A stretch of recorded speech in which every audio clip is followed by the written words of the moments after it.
Live in Putnam County, we're about to hear from Sheriff Sills about a deadly car chase that left a man dead here in Jones County. The Putnam County Sheriff's Office was asked to assist in Jones County in their investigation. So we're about to hear from Sheriff Howard Sills just now into the ongoing investigation.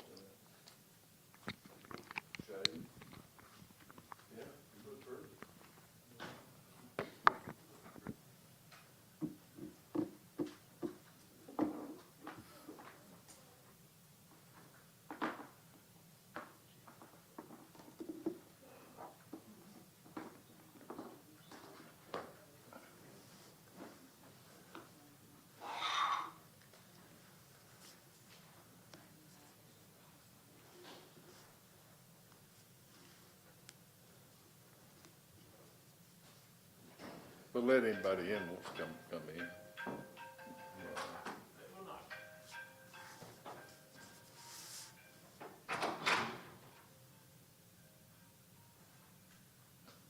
Whenever y'all ready, we will.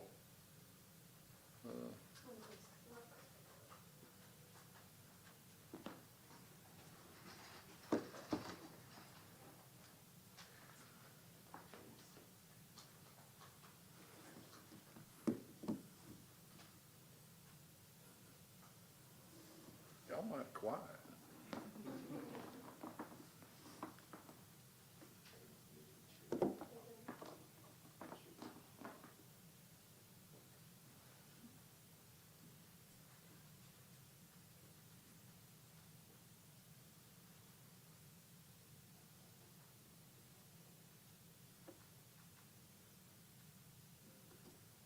Whenever y'all ready, when y'all ready? Yeah. Okay. All right, I'm sorry to put this off until now, but I had to sleep, bathe, shave, and look more presentable. But I received a call this morning shortly, I think it was 2:12 or something like that, from Chief Deputy Earl Humphreys of the Jones County Sheriff's Office. Told me that they had a officer-involved shooting, and that Sheriff Reese had requested that I come and supervise the investigation of that incident. And I have. We're not through with that investigation as of right now. But as to what happened, I can tell you about that. Jones County deputy on routine patrol was on Highway 49. He observed the Jeep in the Jones County South Recreation Park. This is a park there on Highway 49, a few miles below Gray, going toward Macon. There's baseball fields, softball fields there.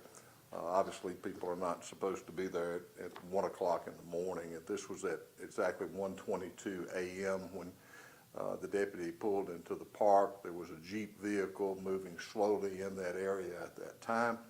The deputy encountered the individual. The individual was driving a 2010 Jeep Wrangler. Did not have any doors on it. He did not have his seat belt on. And deputy asked him what he was doing. The individual came belligerent, asked the deputy as to whether or not he was a sworn officer, and other ridiculous statements like that. He was obviously intoxicated to some level as to what we yet to know. But after being asked for his driver's license, and he refused to do that, and backed up and refused to obey the commands of the deputy to stop the vehicle, and drove away. At this point in time, a chase ensued, going on 49 toward Macon. This was kind of a low-speed chase. It only went 2 miles exactly. He made erratic moves, swerved over, attempted to actually hit another deputy's car that was involved in it, slammed on brakes a couple of times to cause the deputy that was pursuing him to briefly strike his car. When they got to the C&J supermarket at 101 Highway 49 that's right at the intersection of Joycliff Road, where the Jones-Bibb County line was. The individual in the Jeep made an abrupt turn into the parking lot of the store, and pulled up and eventually stopped with the deputy's car, actually making contact with that car just past the front door of the business. As he exited his vehicle, there was another deputy who had gone to deploy a tire deflation device there at the intersection, but stopped doing it, and that deputy was running up toward the car, and this individual, when he exited, he came out with a handgun in his hand and pointed it directly at the deputy who was pursuing him, coming towards him, not pursuing him, at which time the deputy who initially started, was the deputy who had initial contact with him and then chased him, opened fire, striking him multiple times.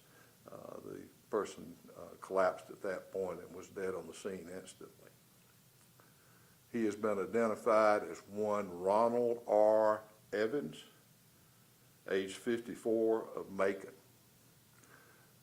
He has a fairly extensive criminal record in Florida and Georgia. He has no felony convictions. He has a history of drug use and things of that nature.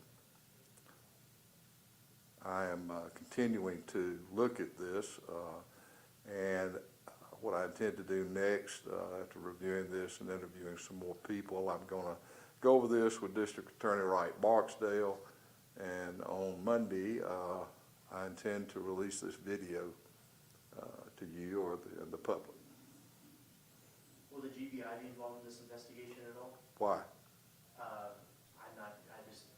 thought there may have been just because of the death, would the GBI be involved or no? I don't know of any reason they would be involved. There's no legal reason to involve the GBI. Okay. They are doing the autopsy. We'll be doing some of the forensic work on the things like the gun, comparing things like that, doing the autopsy. And just to confirm, you said on Monday you will release the body cam video? Yes.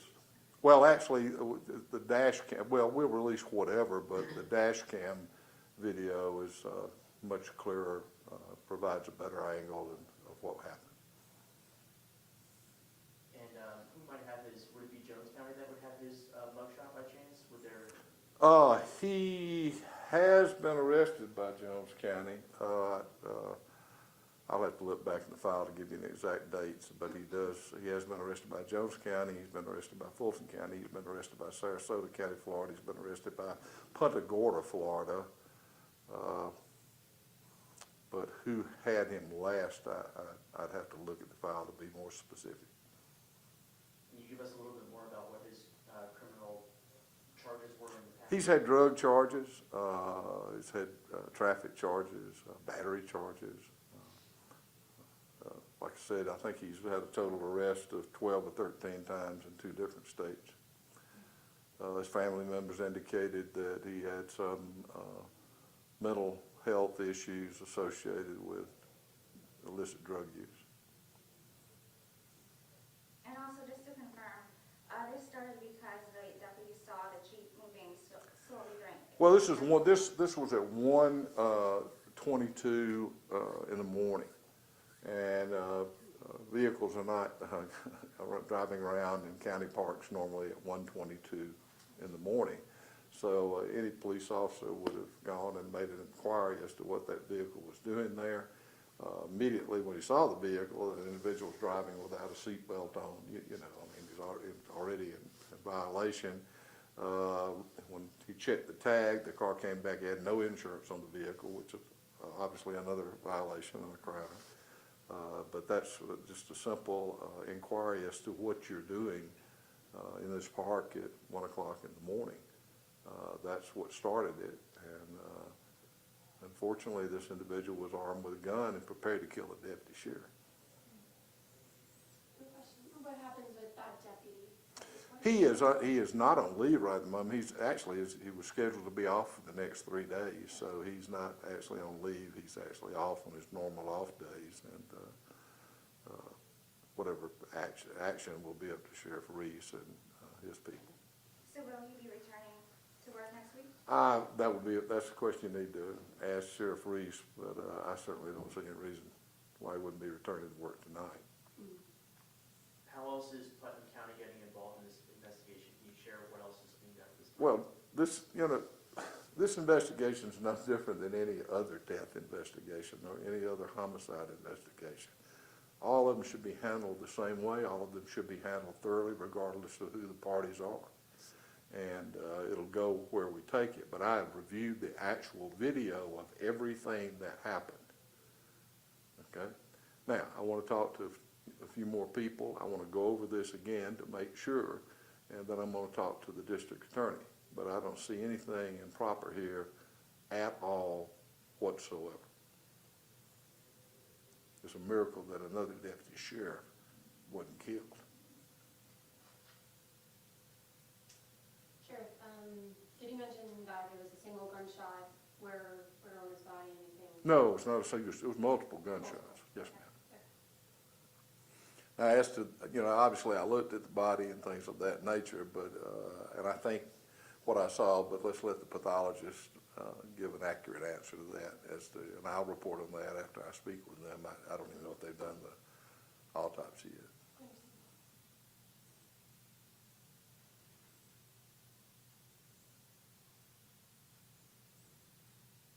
And then also, just for clarification, after he gave the deputy the driver's license, Hell, he never gave the deputy no, driver's okay. license, no, ma'am. No, he refused to give the deputy a driver's license, backed up and drove away. gotcha.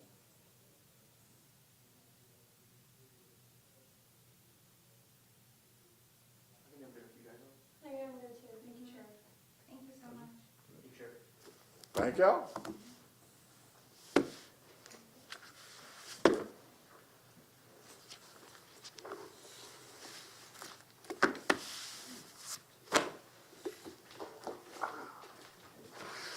What is that? Purple is not. Thank you. My wife For was the a party. purple knight at Westwood. Thank you, Sheriff. Appreciate your time.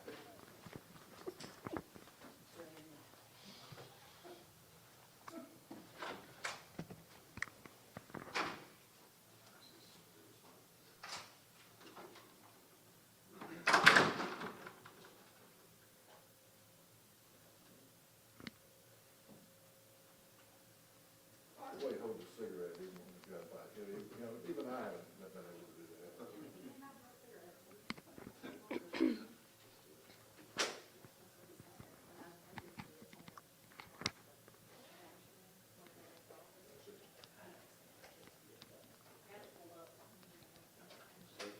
Yes, that's correct.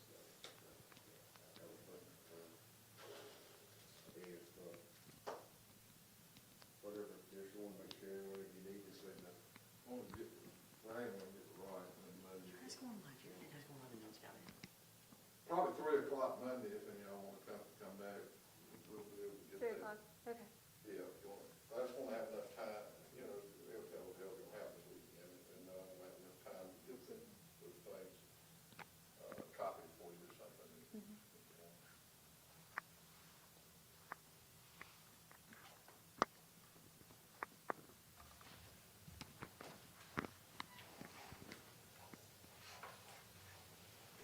I think I've got the other side, so I think so. I think you need to first. I mean, there's no way that they would do it, isn't it? Yep. Oh, yeah, they go, that's been weird too.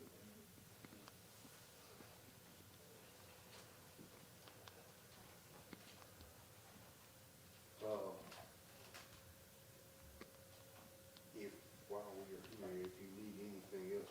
I do want to line up those, dollar amounts. Okay. Monday. Get me her phone number, I'll call. Okay.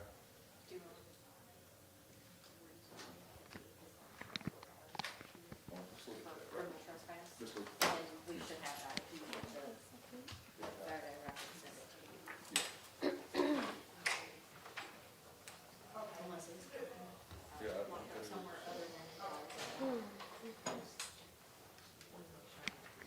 y'all will give me, who asked for the middle sheriff? That was just Putnam County Sheriff Howard Sills who gave us some more information about that deadly traffic stop that happened in Jones County last night.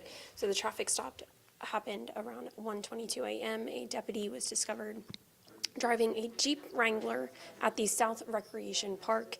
Now, that driver was identified as 54-year-old Ronald Evans from Macon. He was visibly intoxicated, driving without a seatbelt, as well as driving an uninsured vehicle. We were told that he did not give his license to the deputies that approached him. He became belligerent and fled the scene, and that led to a 2-mile chase that ensued toward Macon on I-49. Now, that pursuit ended at C&J Supermarket parking lot, we were told.